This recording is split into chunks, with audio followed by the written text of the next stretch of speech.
Good morning students. आज का हमारा टॉपिक है सेंटर ऑफ मास। आज आपकी यूनिट सेकंड स्टार्ट कर रहे हैं। यूनिट सेकंड में हमारे पास में फर्स्ट पार्ट है सेंटर ऑफ मास, द्रव्यमान केंद्र।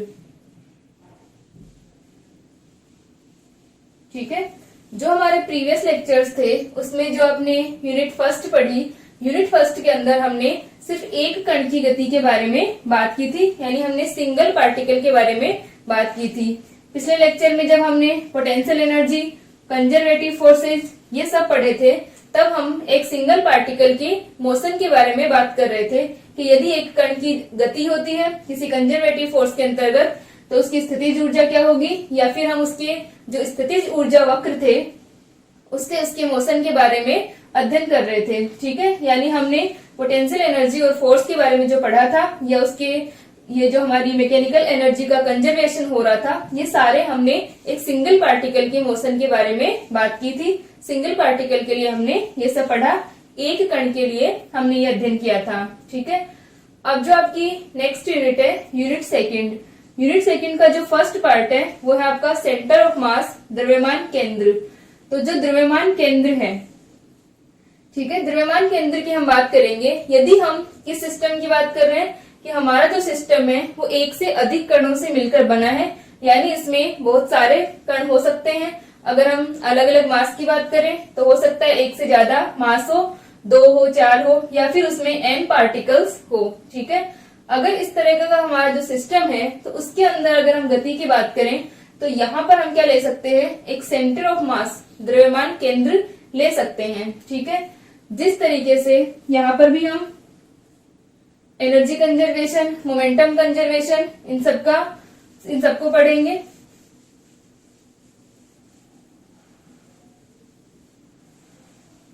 तो जो द्रव्यमान केंद्र होता है वो क्या होता है, जैसे मान लो अगर हम किसी भी बॉडी के स्थानांतरीय गति की बात करते हैं, ट्रांसलेशनल मोशन की हम बात करते हैं, तो क्या होता है कि वहां पर उसके जितने भी पार्टिकल्स हैं, ठीक है, सभी क्या होते हैं, वैसे ही गति हो रही होती है जैसे उस बॉडी की गति है। ठीक है, और यदि हम इस तरह से बात करें कि रोटेशनल मोशन हो रहा है, तो रोटेशनल मोशन के अंदर क्या होगा कि पूरी बॉडी एक किसी एक्स के सापेक्ष, ठीक है, किसी एक्सिस के रिस्पेक्ट में मोशन कर रही है। तो हम ये मान सकते हैं, जैसे मान लो कोई सिमेट्रिक बॉडी है या सममित अगर कोई हमारे पास में बॉडी है, जैसे स्फेरिकल बॉडी हमने ली, तो हम ये मान सकते हैं कि इस बॉडी का कोई एक पॉइंट ऐसा पॉइंट है जो किस तरह से बिहेव करेगा, जैसे कि ये पूरी बॉडी बिहेव कर रही है। ठीक है, यानी हम ये जो हमारा पूरी बॉडी है इसको हम इस तरह से मान सकते हैं कि एक पॉइंट की तरह काम कर रही है, और वो पॉइंट क्या होगा, सेंटर ऑफ मास होगा, और उस पॉइंट पर हम इसका पूरा का पूरा द्रव्यमान केंद्रित मान सकते हैं, कंसंट्रेटेड मान सकते हैं। ठीक है, जैसे कि सिमेट्रिक बॉडी है हमारी स्फेरिकल बॉडी, तो इसका जो सेंटर है, ठीक है, इस सेंटर को हम क्या मान सकते हैं कि पूरा द्रव्यमान जो है, पूरा मास जो है वो यहाँ पर केंद्रित है। ठीक है, या फिर हम बात करें जैसे हमारे पास में कोई भी ऑब्जेक्ट और कोई भी बॉडी है, तो हमारा उसका वो पॉइंट जिसके रिस्पेक्ट में वो क्या होगी, बैलेंस हो सके। ठीक है, जैसे मान लो हमने यहाँ पर अपने पास में हमने इसको इस तरह से पकड़ा हुआ है, ठीक है, तो ये बैलेंस नहीं होगी। लेकिन अगर हम इसको बीच से पकड़ते हैं तो क्या होता है, ये बैलेंस्ड होती है। तो एक तरीके की डेफिनेशन हम ये भी ले सकते हैं कि जहां से हम बॉडी को बैलेंस्ड करते हैं, यानी जहां पर उस बॉडी का पूरा द्रव्यमान केंद्रित माना जा सकता है, ठीक है, कंसंट्रेटेड मान सकते हैं उसका पूरा का पूरा मास, वो हमारा क्या होता है, सेंटर ऑफ मास होता है। ठीक है, सिमेट्रिक बॉडी के लिए तो ये क्या हो जाएगा, बीच में होगा, लेकिन जो हमारी एसिमेट्रिक होगी, असममित होगी, उसके लिए हमें देखना होगा कि सेंटर ऑफ मास कहाँ पर होता है। तो एक तो हम क्या कर सकते हैं सेंटर ऑफ मास के लिए, एक डेफिनेशन तो क्या हो जाएगी इसकी कि वो पॉइंट जहां पर हम पूरी बॉडी का मास कंसंट्रेटेड माने, ठीक है, उसका पूरा द्रव्यमान केंद्रित माने, और जो पूरी बॉडी का जो बिहेव है क्या होगा, हम उस सेंटर ऑफ मास के अकॉर्डिंग मान सकते हैं कि वो एक पॉइंट की तरह बिहेव कर रही है, वो पॉइंट जो है वो क्या होगा, सेंटर ऑफ मास होगा। ठीक है, दूसरा जो हमारा द्रव्यमान केंद्र होता है उसके सापेक्ष जो बॉडी होगी उसका आघूर्ण जो होगा वो क्या होगा, 0 होगा। ठीक है, तो यहां से अगर हम चाहे इस तरह से इसको काट रहे हैं या इस तरह से, ये जो पॉइंट से जा रही है ये, ठीक है, सममित होगी इस पॉइंट के रिस्पेक्ट में। तो ये वाला पॉइंट जो होगा हमारा क्या हो जाएगा, सेंटर ऑफ मास होगा, द्रव्यमान केंद्र होगा। इसी तरह से जो द्रव्यमान केंद्र होता है, सेंटर ऑफ मास, जरूरी नहीं है कि वो बॉडी के अंदर हो या जो मास हम ले रहे हैं उसके अंदर ही हो, वो बाहर भी हो सकता है। जैसे कि कोई रिंग है हमारे पास, ठीक है, रिंग का सारा मास क्या कहाँ होगा, इसकी सरकमफ्रेंस पे, ठीक है, जो इसकी बाउंड्री है वहां पर होगा इस रिंग का मास, लेकिन इसका सेंटर ऑफ मास कहीं बीच में होगा, ठीक है। तो ये जो हमारा मास था वो बाउंड्री पे था, लेकिन सेंटर ऑफ मास क्या है, बीच में है। तो सेंटर ऑफ मास बॉडी के बाहर भी हो सकता है, इस मास के बाहर भी हो सकता है, ठीक है। इसी तरीके से अगर हमारे पास में कोई दो सेम मास के ऑब्जेक्ट है, ठीक है, इसका मास भी m है, इसका भी m है, तो इन दोनों का जो सेंटर ऑफ मास होगा वो बीच में होगा, ठीक है। तो यहां से हम कह सकते हैं कि अगर सिमेट्री है तो सेंटर ऑफ मास क्या होगा, बिल्कुल सेंटर में हो जाएगा, वरना बॉडी पर डिपेंड करेगा कि बॉडी किस प्रकार से है, तो उसके हिसाब से ही उसका सेंटर ऑफ मास होगा, ठीक है। तो यहाँ से हमारा जो सेंटर ऑफ मास होगा, द्रव्यमान केंद्र, वो क्या हो गया, वो पॉइंट जहां पर हम बॉडी का सारा मास केंद्रित मान सकते हैं, सारा द्रव्यमान केंद्रित मान सकते हैं, सारा मास क्या होगा, कंसंट्रेटेड होगा।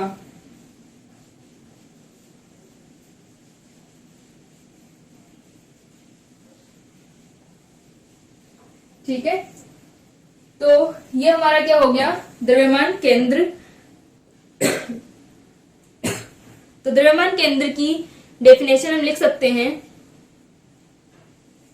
किसी पिंड या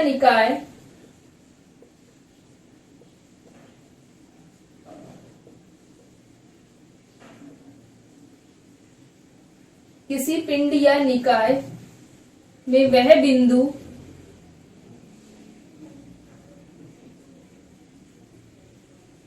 जहां उसका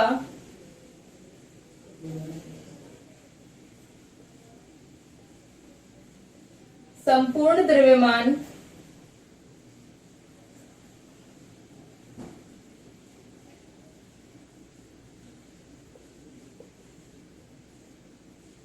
केंद्रित मान सकते हैं,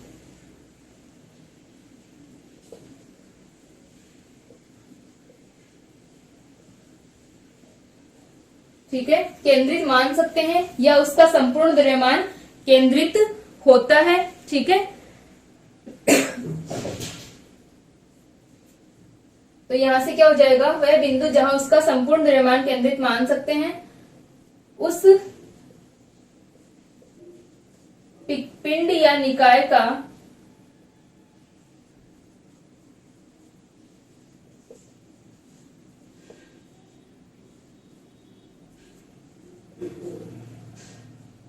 द्रव्यमान केंद्र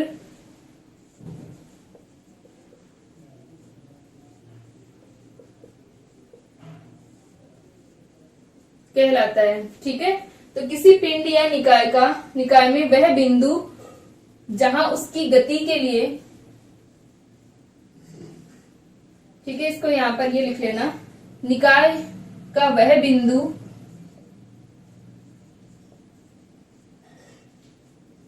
जहां उसकी गति की व्याख्या के लिए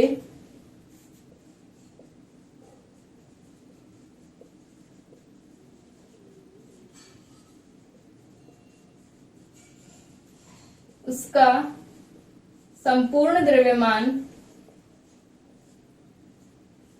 केंद्रित मान सकते हैं, उस पिंड या निकाय का द्रव्यमान केंद्र कहलाता है, ठीक है।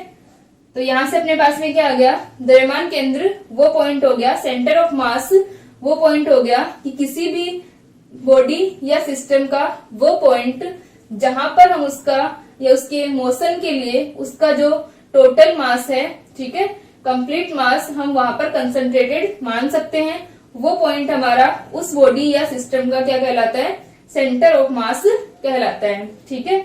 और जो सेंटर ऑफ मास होगा वो हमारा मास के बाहर भी प्रेजेंट हो सकता है और मास के अंदर भी प्रेजेंट हो सकता है। जो सिमेट्रिक बॉडीज होंगी उनके लिए सेंटर जो होगा वो सेंटर ऑफ मास हो जाएगा, ठीक है।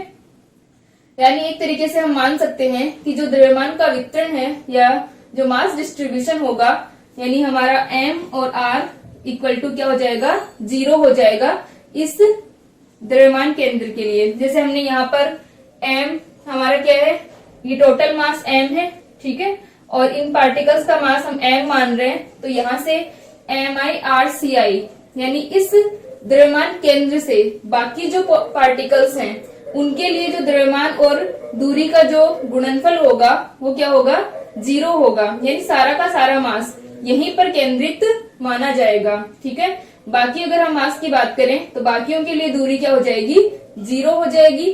ठीक है, यानी इस पॉइंट से बाकी मास की दूरी क्या हो गई, 0 हो गई।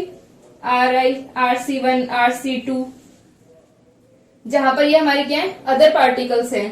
तो अदर पार्टिकल्स के लिए हमने क्या ले लिया, इनका मास या इनकी दूरी क्या हो गई, 0 हो गई, यानी सारा का सारा मास क्या होगा, यहां पर कंसंट्रेटेड होगा। ठीक है, तो वो पॉइंट हमारा सेंटर ऑफ मास कहलाता है। ठीक है, अब जैसे हमारी बॉडी जो है वो इस प्रकार की हो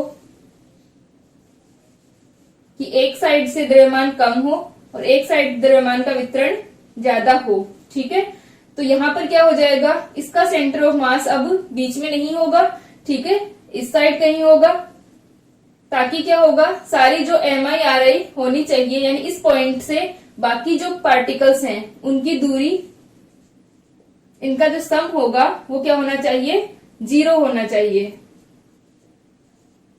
ठीक है, तो यहां से क्या हो गया कि सारा का सारा मास यहां पर सेंटर्ड होगा। ठीक है, तो अब हम सिस्टम ले रहे हैं कि हमारे पास में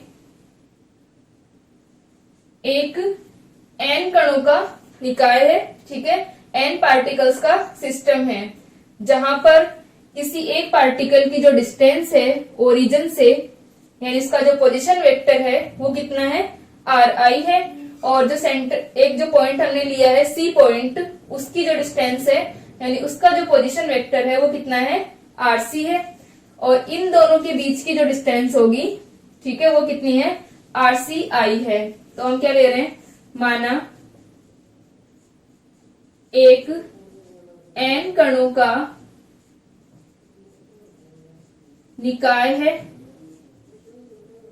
ठीक है, n कणों का निकाय है जिसका या जिसमें कण P की मूल बिंदु से दूरी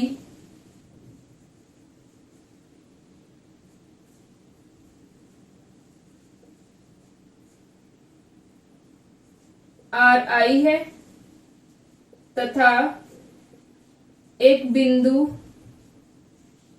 C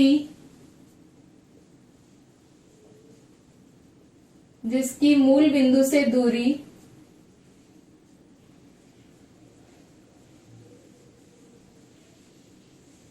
Rc है। ठीक है, इसकी मूल बिंदु से दूरी, ओरिजिन से डिस्टेंस कितनी है, Rc है।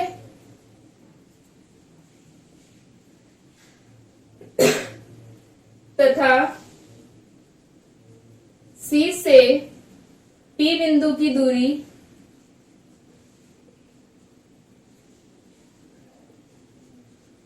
Rci है।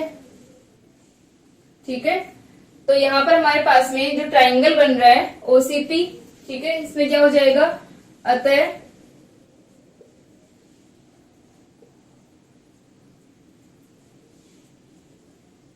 Ri इक्वल टू, इन वेक्टर्स का हम सम करेंगे। ठीक है, Rc plus Rci equal to क्या हो जाएगा, Ri। इस तरह से हमारी वेक्टर्स, तो ये दोनों वेक्टर्स एड होगी क्या बनेंगी, Ri। तो यहां पर आ गया अपने पास में Ri equal to Rc plus Rci। ठीक है, यहां तक लिख लें इसको।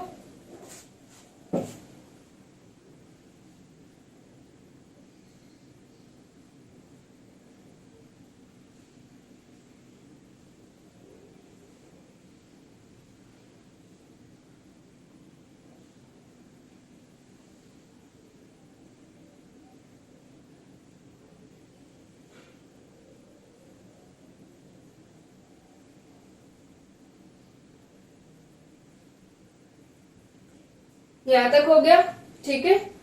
अब हमारे पास में जो हमने सिस्टम माना है उसका हमने कंप्लीट द्रव्यमान कैपिटल एम है, और जो कण है उसका द्रव्यमान कितना है, एम है, ठीक है। टोटल जो द्रव्यमान वो कितना है, कैपिटल एम, और पार्टिकल का मास कितना है, स्मॉल एम, ठीक है।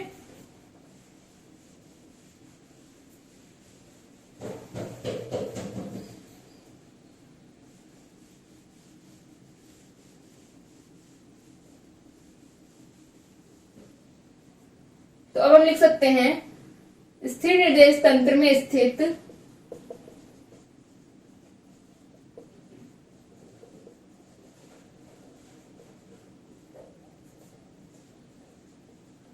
ठीक है, ये जो हमारा सिस्टम है वो एक स्थिर निर्देश तंत्र में है, एक रेस्ट फ्रेम में है, ठीक है। तो स्थिर निर्देश तंत्र में स्थित इस निकाय का संपूर्ण द्रव्यमान, टोटल मास कितना है इसका, कैपिटल एम, और जो आयवा कण है यानी ith पार्टिकल हमने लिया है उसका जो मास है वो एम आई है, ठीक है, जो जिसकी हम बात कर रहे हैं पी बिंदु पर स्थित, ठीक है। निकाय का संपूर्ण द्रव्यमान एम है तथा आयवीय कण का द्रव्यमान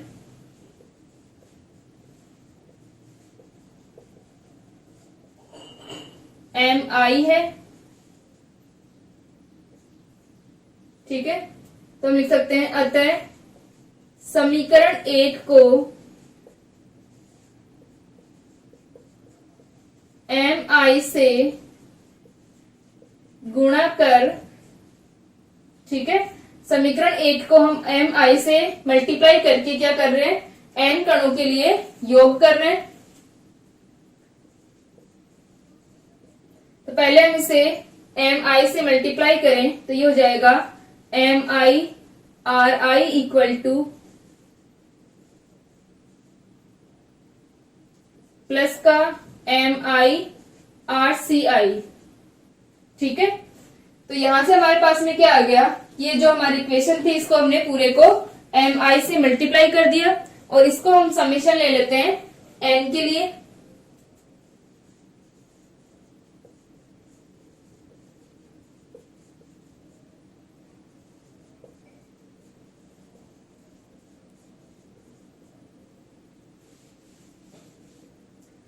तो यहां पर अपने पास आ जाएगा summation of I equal to 1 to n M I R I equal to summation M I R C plus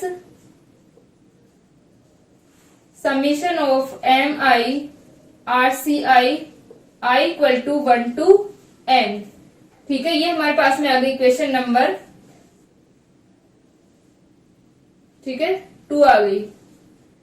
तो ये हमारी इक्वेशन नंबर जो 2 है, summation of M I R I, यानी हमारे पास में क्या है, जितने भी पार्टिकल्स हैं, ठीक है, उनके लिए है summation of M I R I, summation of M I R C, ठीक है, और I equal to 1 to n summation of M I R C I. तो ये जो आर सी आई है वो क्या करेगा, वेरी करेगा, यानी इस सी पॉइंट से बाकी सब पार्टिकल्स की डिस्टेंस है। तो यदि summation of I equal to 1 M I R C I equal to 0 हो, ठीक है, यदि summation of M I R C I equal to 0 होगा तो हमारा जो सी पॉइंट है वो क्या कहलाएगा, द्रव्यमान केंद्र कहलाएगा, ठीक है। क्योंकि सारा मास हम क्या मान रहे हैं, यहाँ पर सेंटर्ड मान रहे हैं कि यहाँ पर केंद्रित है, तो बाकी जो पार्टिकल्स के लिए डिस्टेंस होगी, ठीक है, वो क्या हो जाएगी, 0 हो जाएगी, यानी सारा का सारा मास क्या होगा, यहाँ पर सेंटर्ड होगा, ठीक है। तो यदि किसी पॉइंट के लिए M I R C I equal to 0 हो तो वो पॉइंट क्या कहलाएगा, हमारा द्रव्यमान केंद्र कहलाता है। यहां तक लिखिए इसको।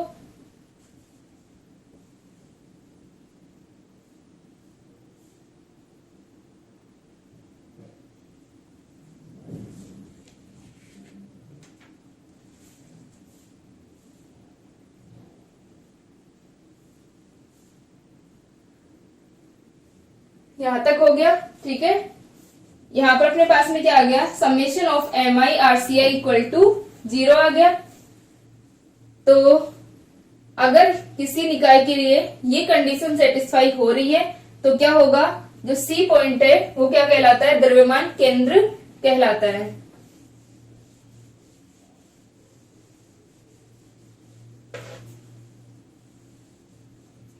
ठीक है, तो यहां से हम लिख सकते हैं यदि I equal to 1 to N MI RCI equal to 0 हो, या फिर यहां लिख ले यदि किसी निकाय के लिए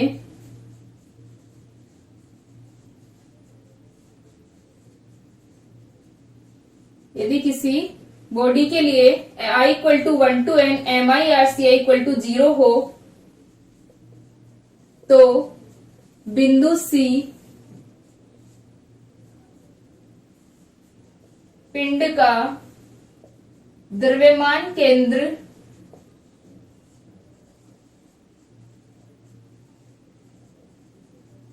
कहलाता है। ठीक है, तो यहां से हमने क्या देखा कि summation of MI RCI equal to 0, तो C क्या कहलाएगा, सेंटर ऑफ मास। तो इसकी एक डेफिनेशन क्या हो जाएगी, अर्थात द्रव्यमान केंद्र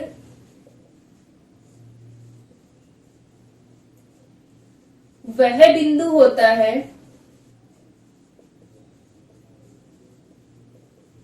जिसके सापेक्ष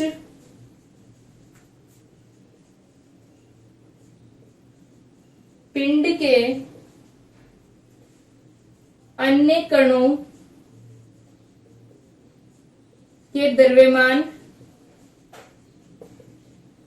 तथा उनकी सदिश दूरी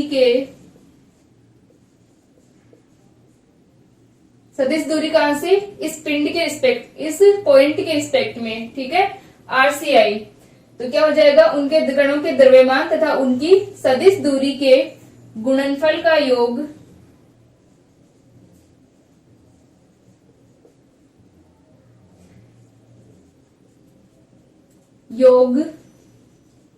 शून्य हो।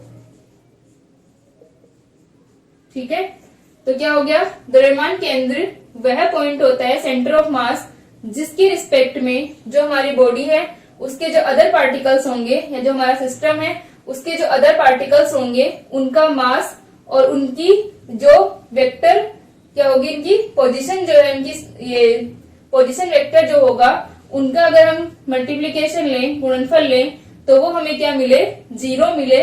तो वो पॉइंट हमारा क्या कहलाता है, सेंटर ऑफ मास कहलाता है। ठीक है, तो इस डेफिनेशन के अकॉर्डिंग हम बात करें कि हमारे पास में क्या है, कोई भी बॉडी है, अगर हम मान लेते हैं कि ये उसका सेंटर ऑफ मास C है, तो इसके रिस्पेक्ट में हम क्या लेंगे कि क्या होना चाहिए, बाकी जो भी पार्टिकल्स हैं, मान लेते हैं कि ये मास है, इसमें M1 M2 M3 M4 M5। ठीक है, इनके स्थिति सदिश, इनके पोजीशन वेक्टर क्या हो गए, इस C के रिस्पेक्ट में RC1 RC5 RC4 RC3 RC2 और RC1, ये क्या हो गए इसके पोजीशन वेक्टर। तो इनकी सदिश दूरी के गुणनफल, यानी हम क्या लेंगे, वेक्टर लेंगे इनका, यानी जो पोजीशन हम ले रहे हैं उसको वेक्टर फॉर्म में हम लेंगे, हम डायरेक्शन को भी इंक्लूड करेंगे। तो यदि हमने सेंटर ऑफ मास से ये डायरेक्शन ली पॉजिटिव, तो इधर वालों की क्या होगी, नेगेटिव होगी। ठीक है, और सबके लिए summation of MI RCI equal to क्या आना चाहिए, 0। ठीक है, तो यदि हम बात करें कि M1 R1, अब यहां पर अगर हम एक से ज्यादा यानी 2 सिस्टम की बात करें पहले, कि ये हमारा मास है और इनके बीच की जो डिस्टेंस है वो कितनी है, 5 सेंटीमीटर है।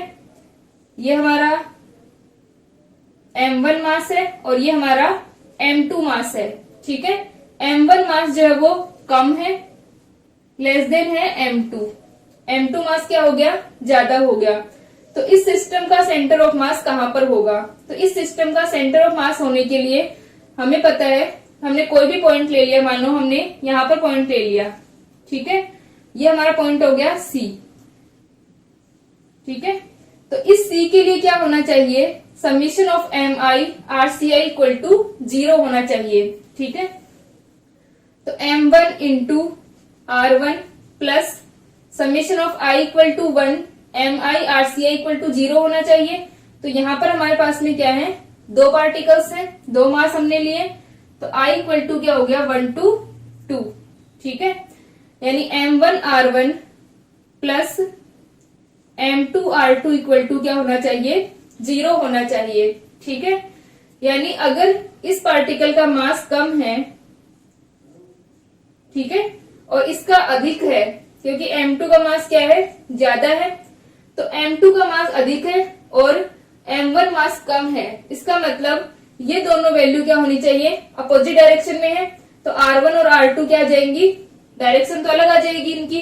ठीक है, यानी यहां से हम अगर R1 ले और R2 ले तो डायरेक्शन अपोजिट आके यहाँ पर माइनस आ जाएगा, लेकिन साथ में क्या होना चाहिए कि R1 और R2 अगर ये M1 कम है तो R1 का मान ज्यादा होना चाहिए। ठीक है, और जो हमारा R2 है वो क्या होना चाहिए, कम होना चाहिए।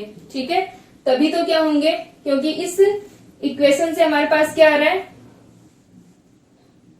M1 R1 equal to minus का M2 R2। ठीक है, तो ये दोनों इक्वल कब होंगे, अगर मास कम है तो इसकी डिस्टेंस क्या होनी चाहिए, ज्यादा होनी चाहिए, तभी ये दोनों वैल्यू क्या हो पाएंगी, इक्वल हो पाएंगी। ठीक है, इसका मतलब इनका जो सेंटर ऑफ मास है वो बीच में नहीं होकर के क्या होना चाहिए, इस R1 से ज्यादा दूर होना चाहिए, यानी R1 की जो वैल्यू है वो ज्यादा होनी चाहिए। ठीक है, तभी ये वैल्यू क्या हो पाएंगी, इक्वल हो पाएंगी, और इनका जो सम है वो 0 हो पाएगा। ठीक है, तो R1 का मान क्या होना चाहिए, अधिक होना चाहिए। इसका मतलब ये जो सेंटर ऑफ मास है वो कहीं यहाँ पर होगा, ये जो बड़ा वाला मास है इसके पास में। ठीक है, तो यहाँ तक समझ में आ गया। अब अगर हमें ये वैल्यूज गिवन हो, जैसे यहाँ पर सेंटर ऑफ, ये हमें डिस्टेंस 5 सेंटीमीटर दे रखी है। ठीक है, और M1 M2 के अगर हमें मास गिवन हो तो हम सेंटर ऑफ मास की पोजीशन को निकाल सकते हैं। ठीक है, तो सेंटर ऑफ मास के लिए हमारे पास में क्या होना चाहिए, जो डिस्टेंस है, अगर मास कम है तो उसकी डिस्टेंस ज्यादा होनी चाहिए, क्योंकि उस सेंटर ऑफ मास से MI RCI क्या होंगे, 0 होंगे। ठीक है, अगर हमें M1 इक्वल टू 1 किलोग्राम और M2 इक्वल टू 3 किलोग्राम दे रखा है, तो इसका सेंटर ऑफ मास हम कैसे निकालेंगे, M1 का मान हमने रख दिया 1, R1 का मान लेते हैं हम, कि जो सेंटर ऑफ मास हमने कहीं पर भी मान लिया कि ये M1 से x दूरी पर है। ठीक है, M1 से हमने क्या मान लिया, x दूरी पर है, तो अगर ये M1 से x दूरी पर है तो M2 से कितना हो जाएगा, 5 माइनस x दूरी पर। ठीक है, तो M1 इंटू R1 कितना हो गया, x प्लस M2 हमें 3 गिवन हो, और इसे हम रखेंगे 5 माइनस एक्स इक्वल टू 0, तो ये हो जाएगा 3 इक्वल टू 0, तो 15 इक्वल टू अपने पास में आ गया, इसे हम मान लेते हैं 2 मान लेते हैं, जो कैलकुलेशन सही हो जाएगी, या फिर अपन इसे 3 मान रहे हैं। ठीक है, तो 3 ये अपने पास में कितना आ गया, 2x माइनस का 3x और प्लस का x। ठीक है, तो 15 इक्वल टू 2x, तो x इक्वल टू क्या आ गया अपने पास में, 15 डिवाइडेड बाय 2, तो x की वैल्यू हमारे पास क्या आ गई, 7.5। ठीक है, यानी अगर हमारे पास सिस्टम इस प्रकार का है कि ये 1 किलोग्राम का हो और ये 3 किलोग्राम का हो, और इन दोनों के बीच की जो डिस्टेंस है वो 5 सेंटीमीटर हो, तो जो हमारा x आएगा, यानी जो दूरी आएगी सेंटर ऑफ मास की इस वाले पार्टिकल से, वो कितनी आ गई, 7.5 आ गई, यानी ये कहीं इसके अंदर होगा। ठीक है, सेंटर ऑफ मास क्या होगा, इस वाली बॉडी के अंदर होगा, बीच में भी नहीं होगा, अंदर होगा ये इसके। ठीक है, तो इस तरीके से हमारे पास में मास किस तरह से गिवन है, हम सेंटर ऑफ मास की पोजीशन को निकाल सकते हैं, या फिर हम कह सकते हैं कि सेंटर ऑफ मास से, यानी सेंटर ऑफ मास से बाकी के जो पार्टिकल्स होंगे उनका द्रव्यमान इंटू दूरी का जो गुणनफल होगा वो 0 होगा। ठीक है, यहां तक इसको लिख लें।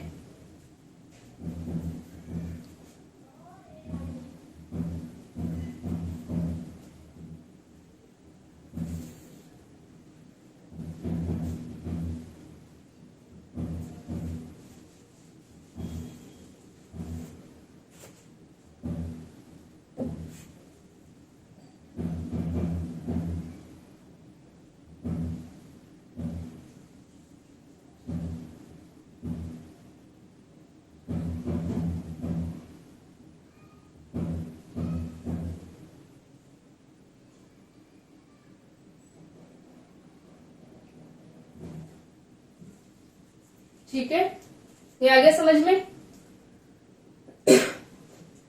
अब नेक्स्ट थिंग, अगर हम बात करें, ये हमारे पास में जो पार्टिकल्स हैं वो सेम मास के हैं, ठीक है। इसका मास भी 1 kg है और इसका मास भी 1 kg है। तो यहां से अपने पास क्या होगा, इन दोनों के बीच की जो डिस्टेंस वो हमें 5 सेंटीमीटर।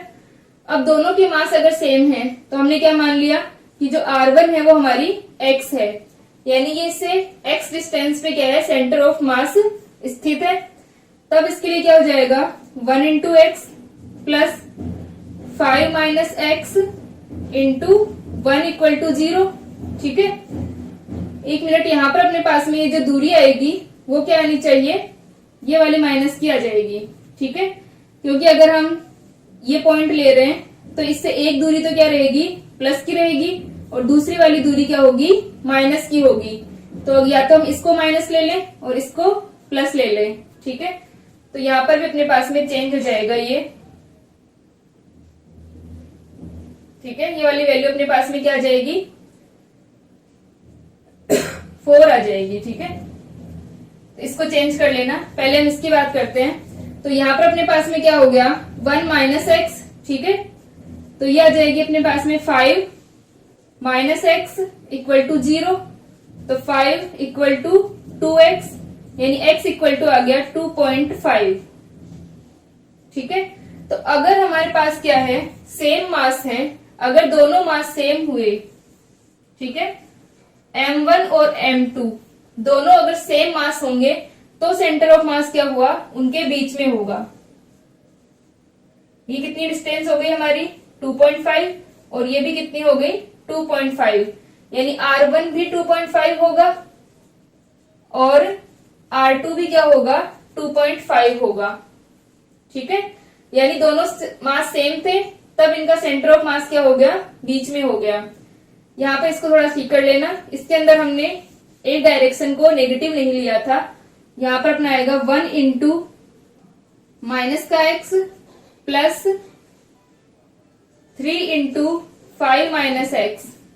तो ये हो जाएगा माइनस का x प्लस 15 माइनस का 3x। तो 15 इक्वल टू 4x और x इक्वल टू आ जाएगा 15 डिवाइडेड बाय 4, ठीक है। तो ये आ जाएगा 3 पॉइंट समथिंग आ जाएगा ये, ठीक है। तो यहां से अपने पास में ये जो डिस्टेंस आएगी वो थोड़ी यहां आ जाएगी, यानी मास का डिफरेंस होने की वजह से सेंटर ऑफ मास बीच में ना होके थोड़ा शिफ्ट होगा, ठीक है।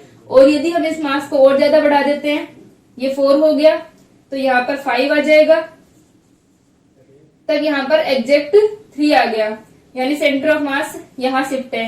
जैसे जैसे हम इस मास को बढ़ाते जा रहे हैं, सेंटर ऑफ मास इसके अंदर शिफ्ट होता जाएगा, ठीक है। यानी जो टोटल हमारा vector, position vector into mass, उनका जो मल्टीप्लीकेशन है वो क्या होना चाहिए, 0 होना चाहिए। तो इस तरीके से हम किसी भी सिस्टम का सेंटर ऑफ मास निकाल सकते हैं। यहाँ पर अभी हम सिर्फ 2 कणों की या 2 मास का जो सिस्टम है उसकी बात कर रहे हैं कि 2 मास अगर हमारे पास में गिवन हो तो उनका सेंटर ऑफ मास कहां पर होगा। आगे हम n कणों के लिए बात करेंगे कि उनका हम सेंटर ऑफ मास किस तरीके से निकालेंगे। तो जैसे 3 हुए, 4 हुए, तो उनका हम सेंटर ऑफ मास कैसे निकाल सकते हैं। तो आप लोग कुछ एग्जांपल्स करके देख लेना कि हमें मास जो गिवन है, एक बार दोनों मास सेम ले लेना, 2 kg, ठीक है, और इनके बीच की जो डिस्टेंस है वो 4। एक बार ये वाला मास हमने बड़ा ले लिया, m1 इक्वल टू 4 और m2 इक्वल टू हम 1 या 2 ले लेते हैं, ठीक है। एक बार हम m2 को बड़ा लेके देख लेते हैं, तो उसके अकॉर्डिंग सेंटर ऑफ मास निकाल कर देख लेना, डिस्टेंस सब में 4 सेंटीमीटर रख लेना, ठीक है। तो हमारा जो सेंटर ऑफ मास है वो किधर शिफ्ट होगा, तो हमेशा क्या होगा कि ये जो बड़ी वाली बॉडी होती है उसके ओर शिफ्ट होगा, जो हमारा ग्रेटर जो मास होगा उसकी ओर सेंटर ऑफ मास जो है वो शिफ्ट होगा। तो यहाँ पर हमने जो बॉडीज की बात की है वो हमने सॉलिड बॉडी की बात की है। अगर हम रिंग की बात करते हैं, एक अकेली रिंग की, तो रिंग का जो सारा मास होगा वो इसके जो बाउंड्री है, इसकी सर्कमफ्रेंस जो है इस पर सेंटर्ड है।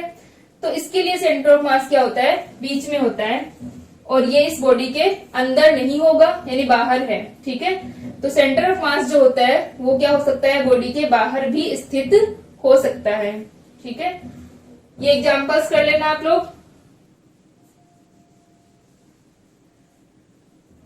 ठीक है,